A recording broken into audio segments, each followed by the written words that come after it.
Dr. Sutton, you wrote 3 series of books while you were a research fellow at the Hoover Institute. Can you give me basically the background of the content of these series? Yes, the series I wrote at the Hoover Institution at Stanford University concerned the transfers of Western technology to the Soviet Union, and essentially it comprised 3 individual books. Each book covers a period of time since 1917. And then you wrote a second series of books on Wall Street. Yes, these were trade books. In other words, they're not academic books. They're written for the general public. They concerned the build-up of the 3 types of socialism: Bolshevik socialism in Russia, what we might call welfare socialism in the United States, and Hitlerian or National Socialism. And each book examines the financing and the contributions made by Wall Street, by international bankers, to the development of that specific form of socialism. Now, in your research and analysis, and your efforts to bring out the facts about what was going on in our society, did you encounter any effort to discourage you, to prevent you from bringing out the background of America's involvement in the financing of international communism? Yes, very definitely. For example, when I was at the Hoover Institution, in 1972, I went to Miami Beach to give some testimony before the Republican National Committee. And although a congressman had hand-delivered to the wire services this testimony, which was later printed, the wire services refused to transmit it to the newspapers. Then when I got back to the Hoover Institution in California, I was called into the office of the director, and I was told in no uncertain terms not to make any more speeches like that, and that this information should not be made public. This was the information that we were giving the Soviet Union the technology to develop its war potential? Oh yes, at that time we were in Vietnam, and as you know, the Soviets were supplying the North Vietnamese. This was 1972? 1972, yes. And for example, I knew that the Gorky plant, which was built by the Ford Motor Company, the Gorky plant in Russia produces the Gaz series of vehicles. The Gaz vehicles had been seen on the Ho Chi Minh Trail. We were supplying equipment to the Gorky plant in the middle of the Vietnamese War, and these trucks were being used to carry ammunition supplies, which were killing Americans. I thought this was morally wrong, and I said so at Miami Beach and at the Hoover Institution. And it was this type of information that was suppressed. And so what eventually happened as far as your activities at the Hoover Institution were concerned? Well, I didn't pay much heed to the warnings. I published a book called National Suicide in the following year, which summarized our assistance to the Soviets, our military assistance to the Soviets.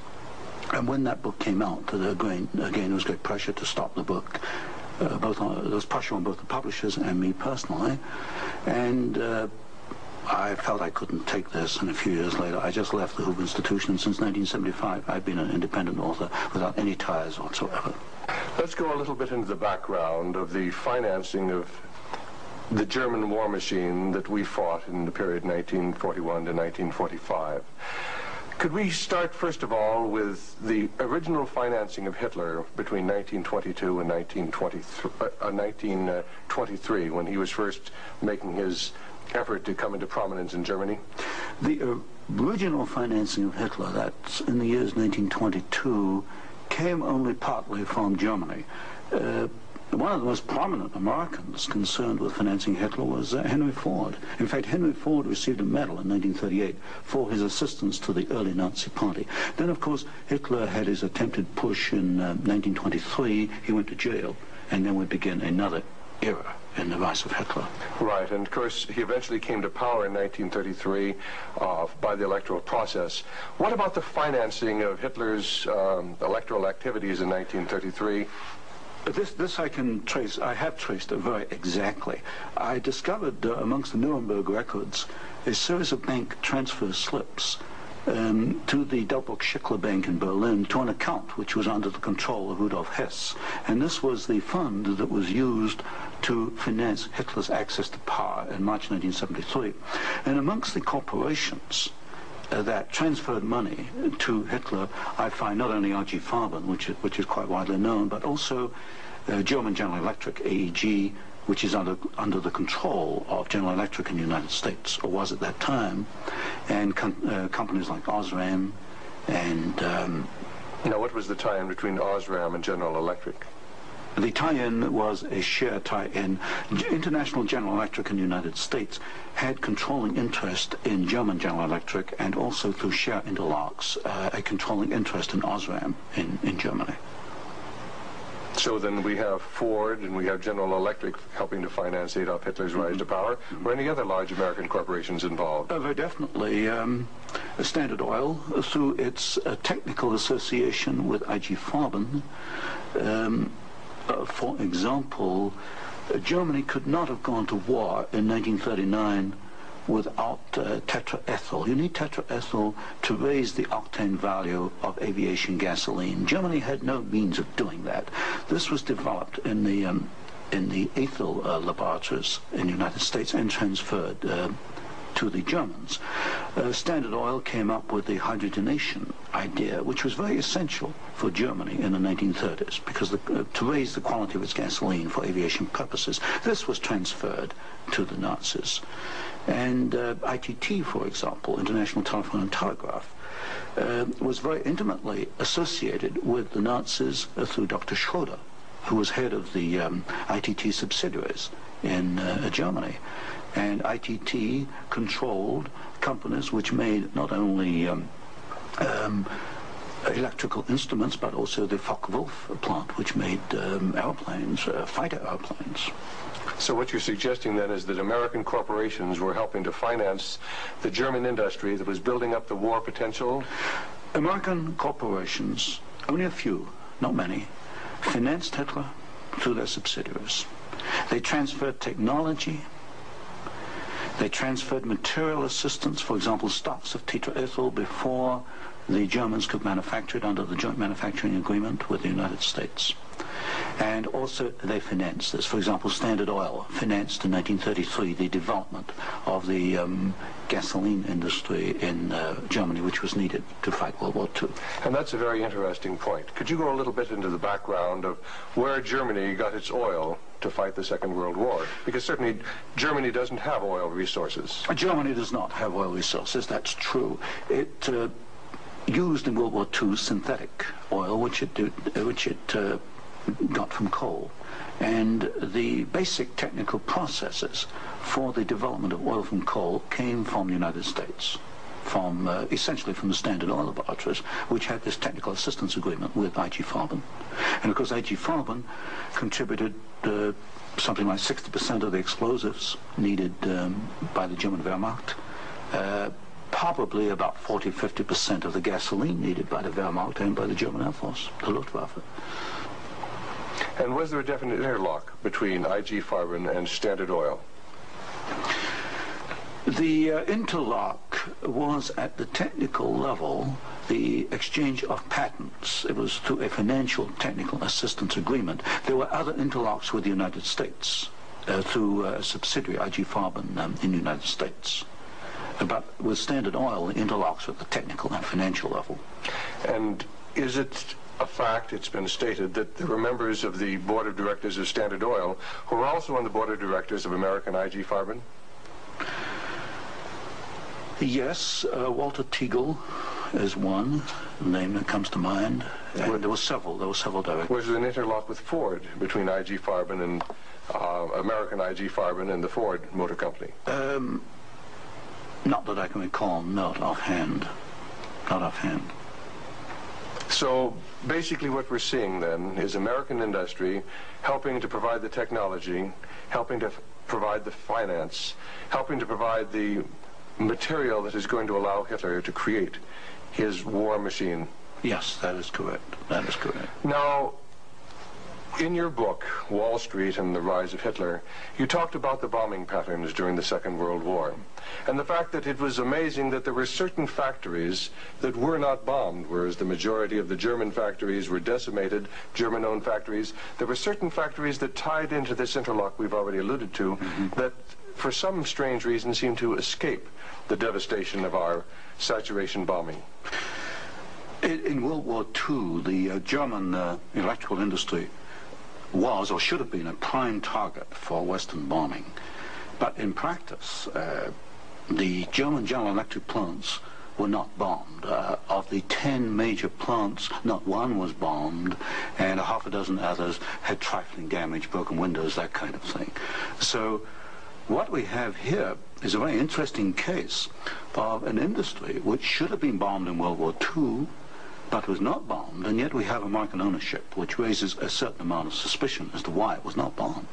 But as far as the German-owned electrical companies, did they undergo a rather heavy bombing? I took a look at that. The Siemens plant, for example, they were bombed. There's no question.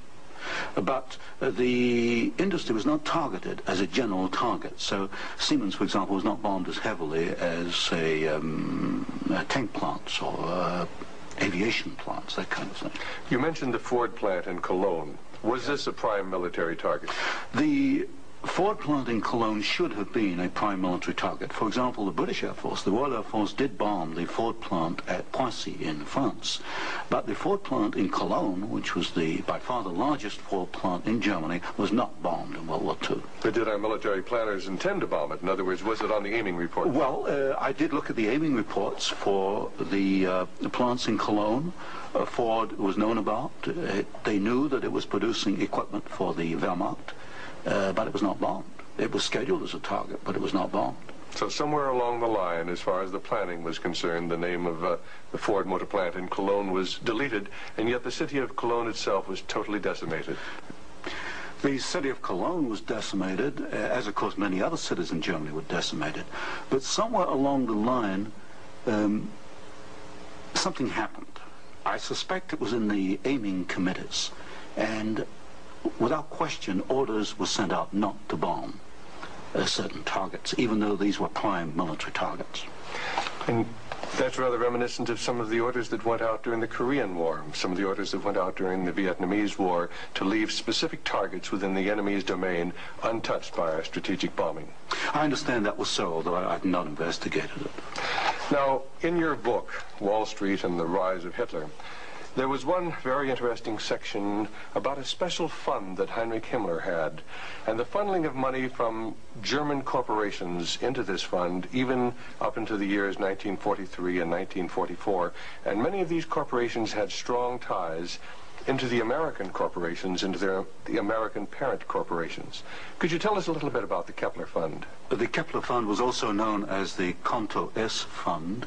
It was what we might call Heinrich Himmler's personal slush fund. He used it for his own personal projects.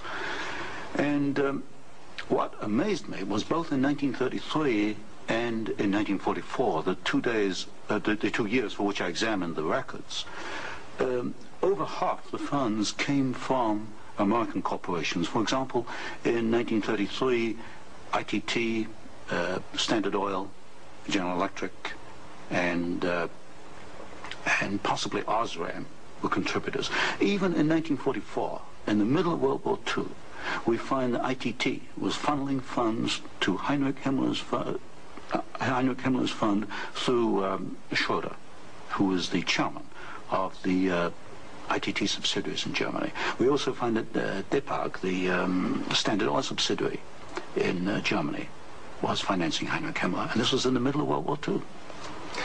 Now, were these facts ever brought out at the Nuremberg hearings? They were never brought out at the Nuremberg hearings, although the documents do exist within the files, within the records. They have not been published, as far as I know. And you actually had access to these records? Yes, there's some 400 tons of these records available, and many of them were at the Hoover Institution, or copies were at the Hoover Institution, and that's where I found the original documentation. I think it's a tragic part of our history when the American public doesn't realize the interplay then between great American corporations and the financing, the funding of the Nazi movement. Now, I wanted to talk just a little bit about the Nuremberg trials, because at the Nuremberg trials, the Nazis, the Nazi war criminals, the Nazi generals were held specifically guilty for what transpired. Were there any Americans involved? Were any Americans indicted? Were any Americans convicted as far as the financing of the Nazi war movement?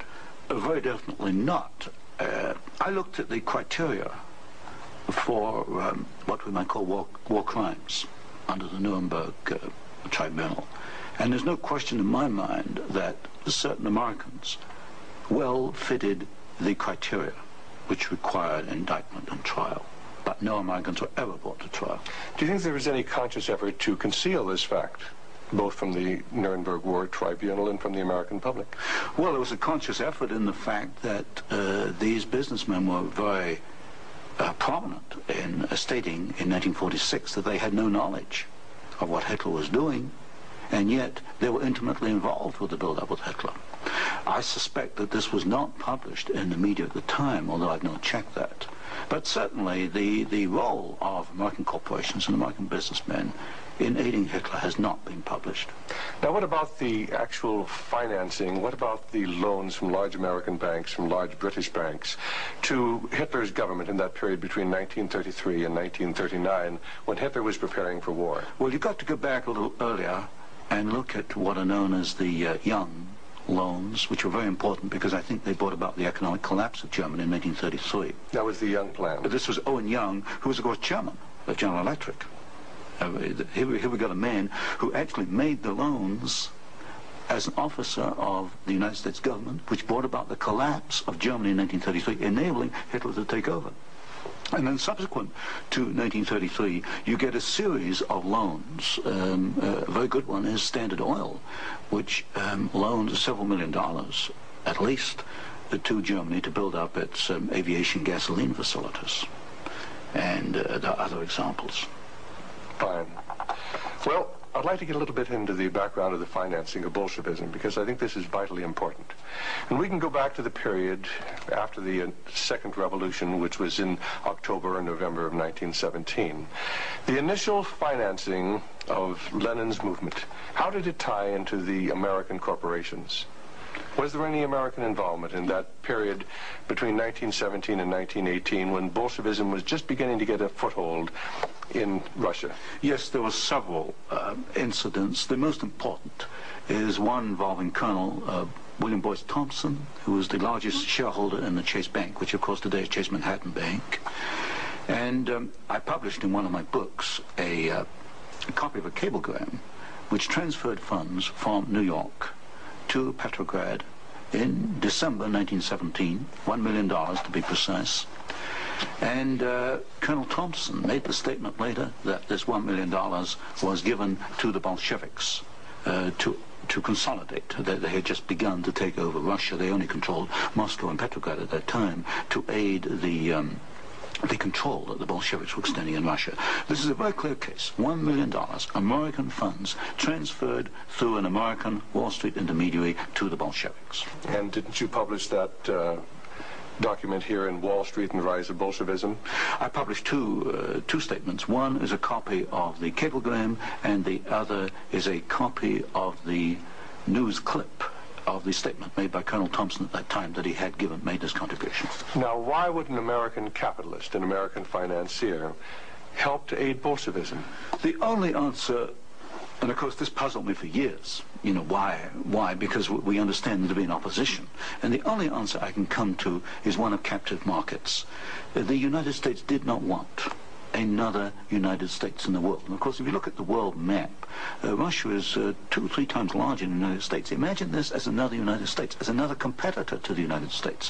What the United States wanted, or Wall Street wanted, was a captive market. And of course, socialism is a captive market because my earlier studies at Stanford University have brought out the fact that a socialist system cannot innovate. It's got to import innovation and technology from the West. And so I think the aim behind this was to encourage the development of Marxism and other types of socialism, because this would give these Wall Street bankers control of a world market, a captive market. At the end of the First World War, Russia was devastated by famine, and America sent a relief mission. It was the Hoover mission. Do you know any of the facts surrounding the activities of the Hoover Commission? Well, there's no question that in 1922, 1923, Russia was finished. Industrial output was perhaps 8 or 10%. of 1913 figures, and people were starving by the hundreds of thousands. And the Hoover mission was organized, of course, to send aid to Russia. But most of the aid went to the Bolsheviks, who controlled really quite a small part of Russia at that time. Only a very small part of the aid went to the White Russians or to the Far East. And then after 1922 and 1923, Lenin instituted something known as the New Economic Policy, or this series of 5-year plans. Can you tell us about the 5-year plans and the part that the major American corporations, major world corporations, played in building up the Soviet Union? Well, there are two separate phases here. The New Economic Policy was started in 1923 by Lenin, and I found, and I published this in my first book from Stanford, that every single Russian industry was rebuilt or restarted by foreign corporations, mostly German, British, French, and American. By 1928, Russia was back to approximately its 1913 industrial output. And at that point, she began to think of these grandiose 5-year plans. And in 1928, Gosplan, which is the Russian government planning commission, actually designed an initial 5-year plan, but this was thrown out, it was inadequate, and American corporations were were brought into Russia. And the first 5-year plan and the second 5-year plan were actually designed in the United States by American corporations. And what were these corporations? Which ones specifically were involved? The design of the first 5-year plan was by a corporation probably not known to most Americans, Albert Kahn. But Albert Kahn was the foremost industrial architect in the United States. And Albert Kahn laid out the basics of the first 5-year plan for the Soviets. And then we find, again, the same corporations involved with the construction of the plants. International General Electric, most certainly, DuPont, Ford Motor, Hercules Motor, Curtiss-Wright in aircraft engines, and even some corporations which today were forgotten about, like Vultee and Chance Vought. These were aircraft manufacturers at that time.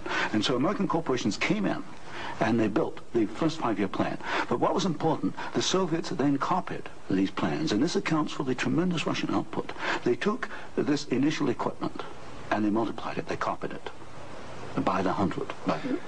Now, how about Ford Motor Company? Did they play a part in the building up of the Soviet potential? Very definitely. Ford Motor Company built the Gorky plant, and the Gorky plant produces the GAZ series of vehicles, that's GAZ, and these are trucks, and there's some automobiles. And right from the early 1930s, you find that the GAZ plant has had military potential, and Ford knew that when it went in and built the Gorky plant.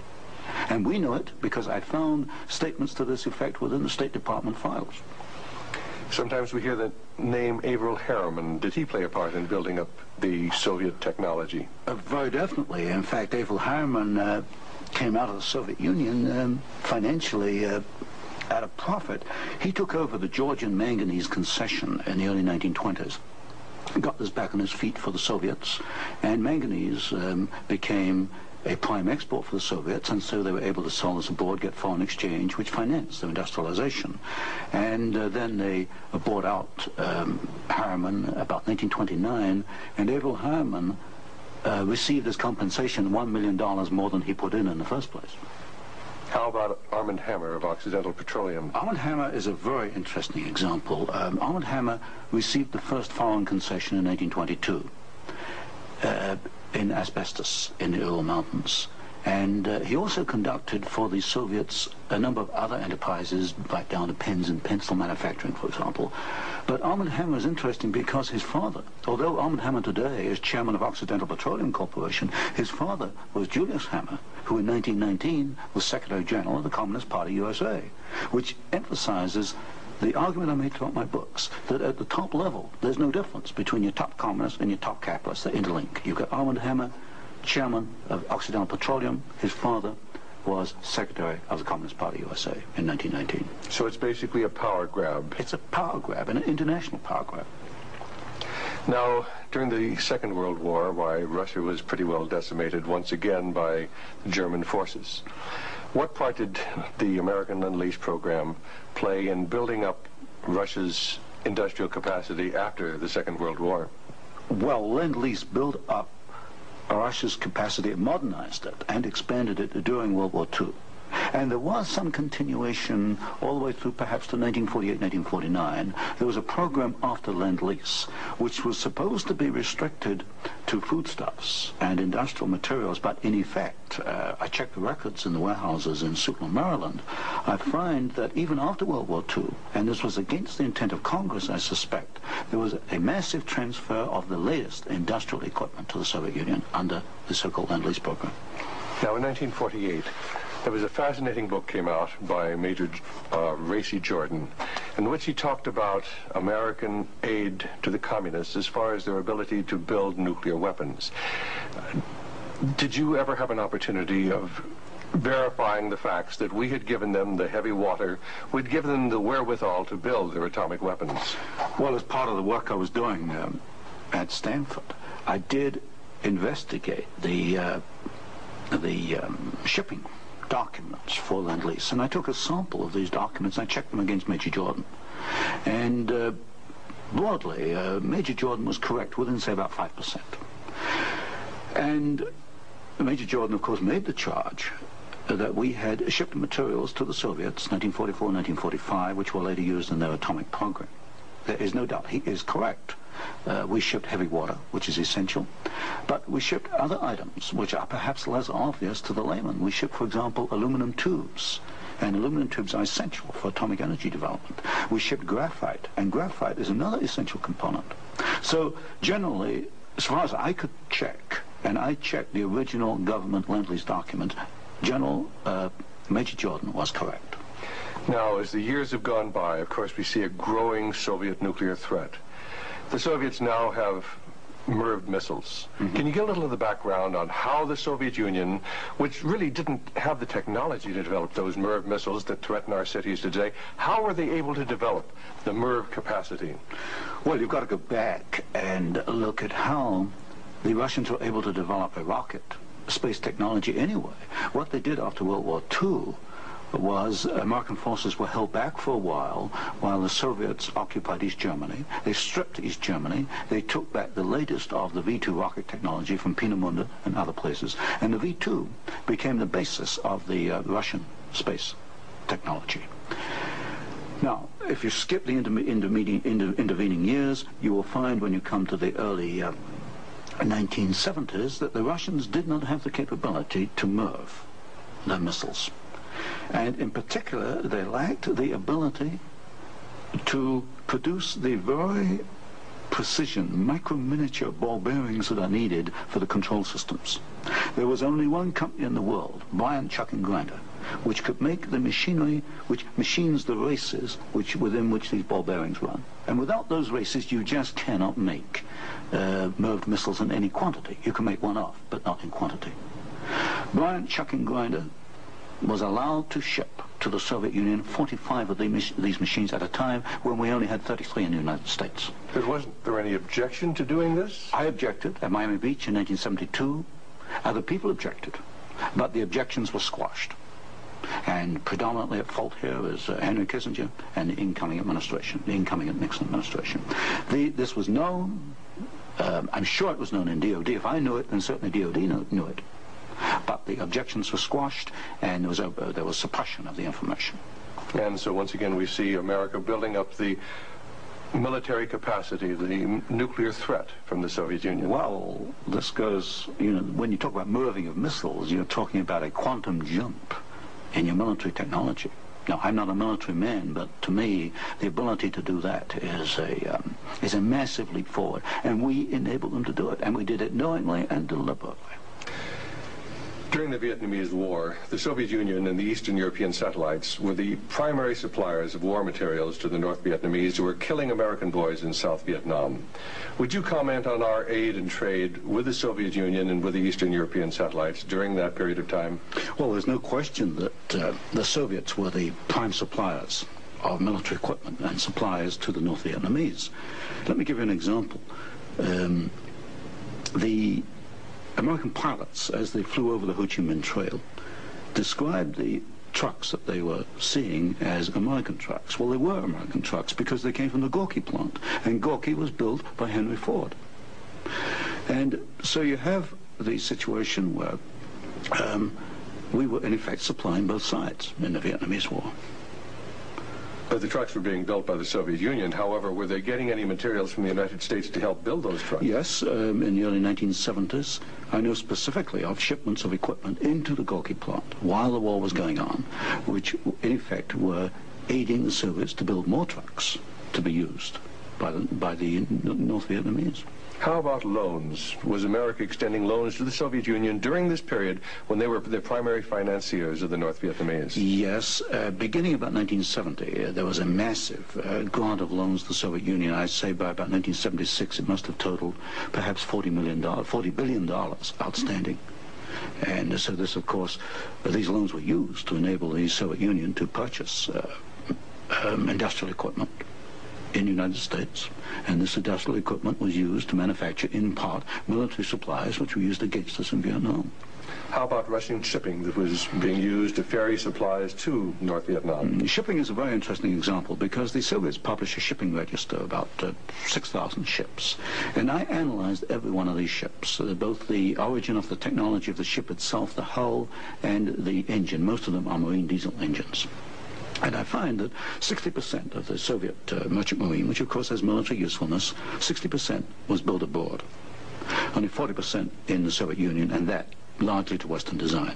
But when you come to marine diesel engines, you find something really fascinating. You find that 80% of the marine diesel engines in Soviet merchant ships are Western engines, Burmeister and Wain of Copenhagen, Sulzer of Switzerland, Fiat of Italy, because that name has come up before. But the other 20% of marine diesel engines built in the Soviet Union are built to Western design under technical assistance contracts from Sulzer and Burmeister and Wain. So in effect, there could be no Soviet merchant marine without assistance from the West. How about the building of the Kama River plant? Kama River was built in the late 1960s, early 1970s. The basic design contract was let to the Italian firm of Fiat. Giovanni Agnelli is the chairman of the board. And this is important because Agnelli is tied in with Chase Manhattan Bank. He's on the International Advisory Committee of Chase Manhattan. What caught my attention was that Fiat does not manufacture automobile manufacturing equipment. All the Fiat plants in Italy contain American equipment. And what I found was that the equipment was coming, perhaps about 60-70% of it, from the United States, from major automobile equipment suppliers in the United States. I think it was known as the Fiat plant as a cover to perhaps divert attention from the fact that during the Vietnamese War, we were building the largest plant in the world. It covers 36 square miles. We were building for the Soviets, with American equipment, the largest plant in the world. And so it was called the Italian Fiat plant, and I think this was a blind. And so they were building their trucks and armored personnel carriers and other things that could be used then for warfare in South Vietnam? We knew that the Kama plant had military potential. In 1972, I wrote it in National Suicide. I said as much in Miami Beach in 1972. This plant has military potential. It can produce military vehicles. We knew it. And of course today in Afghanistan we find that the Kama vehicles that are there in Afghanistan today from the Kama plant built by American and Italian companies. And it was after you brought out this information that efforts were made to suppress your book, National Suicide, and your other studies? Yes, because I was bringing out the fact that the Kama River plant had military potential, that we were moving the missiles with the Bryant chucking grinder equipment, and of course other facts along these lines. And what sort of pressure was brought to bear upon you? What sort of pressure was brought to bear upon the publisher of your book, National Suicide? There was pressure on the publisher to prevent publication, to stop publication. He refused to do so.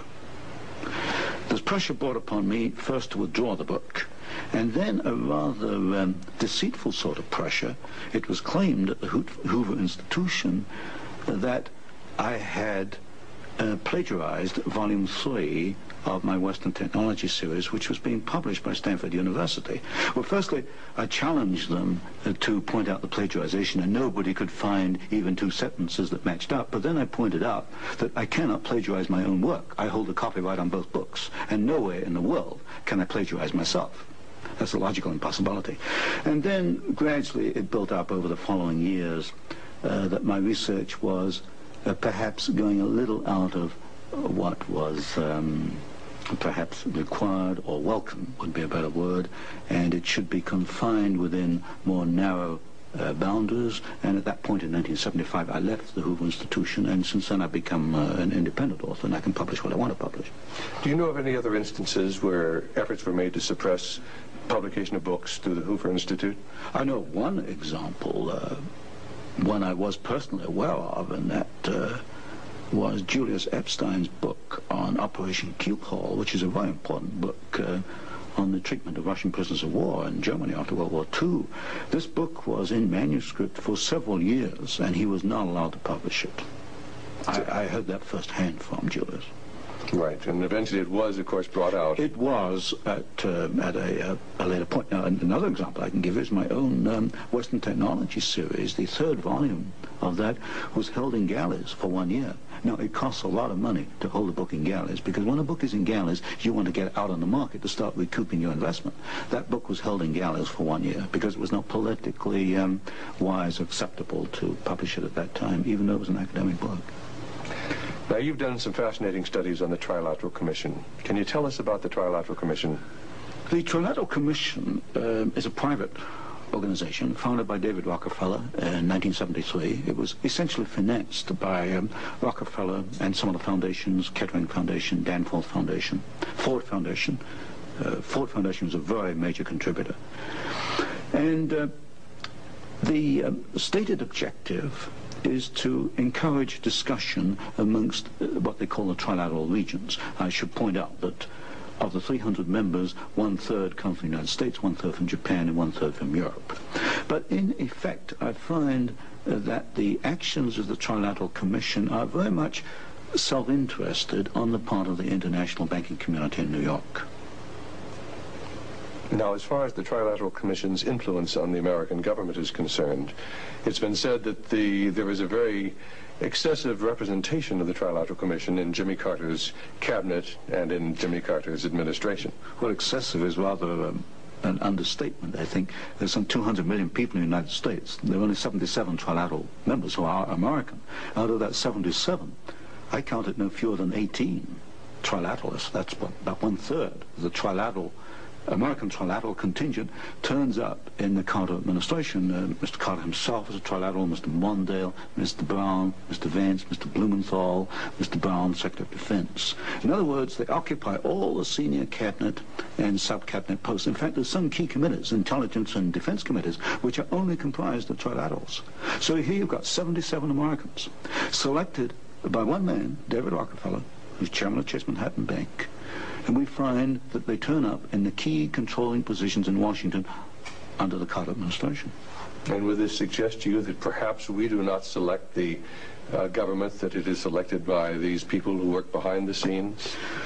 You can come to no other conclusion. If you look today at who's running for office, you find Mr. Bush is a trilateral, you find Mr. Anderson is a trilateral, Mr. Carter is a trilateral. We find articles appearing in Newsweek magazine, Time magazine, U.S. News and World Report, many of the major media telling us there's really nothing to be concerned about from the Trilateral Commission. Is there any interlock between the Trilateral Commission and the major media in the United States? Yes, there is an interlock, particularly in the news media. For example, the Chicago Sun-Times, the executive editor there, James Hoagie, is a trilateral. You'll find Saul Leinowitz is a director of Time magazine. And I think, yes, Henry Schacht is a director of CBS. So there very definitely is an interlock between the trilaterals and the media. And perhaps this is the reason, then, that they rather play down the influence of the Trilateral Commission on contemporary American government. Yes, I had a computer survey made of all articles that have been printed on the Trilateral Commission since 1973.